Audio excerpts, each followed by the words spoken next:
Neo trust academy पक्षरु Subarnapur ठारे एक दक्षता विकास तालीम केन्द्र उद्घाटित होई जाइछि। एही कार्यक्रम रे ओडिशा राज्य बयानिका सभापति प्रकाश चंद्र मेहेर मुख्य अतिथि भावरे जोगदेई केन्द्र और राज्य सरकारंक रहिथिबा विभिन्न योजना माध्यमरे आमंचलर युवक युवती माने किपरि सुफल पाई पारिबे सेथिपाई ध्यान दियाजिबो बोली कहिथिले। अन्यमानंक मध्यरे जिला नियोजन अधिकारी सजु कुमारी साहू, नियो कंप्यूटर मुख्य कुमार महांती, सोनपुर पौर परिषद पूर्वतन अध्यक्ष प्रकाश चंद्र साहू, बिजु पट्टनायक महिला महाविद्यालय अध्यापिका सरस्वती दास और वरिष्ठ सांबादिक राजाराम पाढ़ी प्रमुख सम्मानित अतिथि भावरे जोगादेई अनाकुशली छात्र छात्री मानंकु कुशली करिबा एही अनुष्ठानर एक प्रयास 18 वर्षरु 35 वर्ष मध्यरे रहिथिबा युवक युवती मानंकु तालीम दियाजिबो। सर्वेक्षणरु जणा जाइछि जे जिल्लारे 40%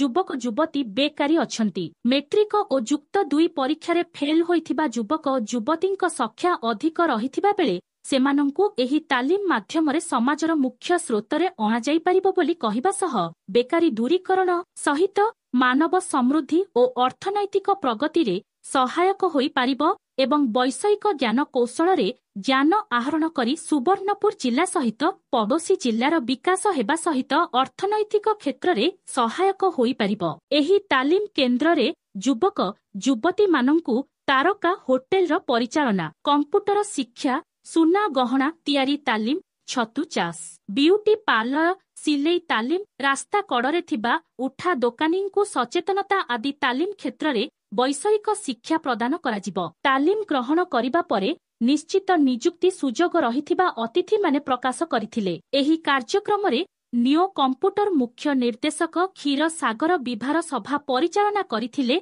एलआचिर एही तालीम केन्द्र उद्घाटनी उत्सव रे 80 रु ऊर्ध्व छात्र छात्री ताकर नाम पंजीकरण करिथिले।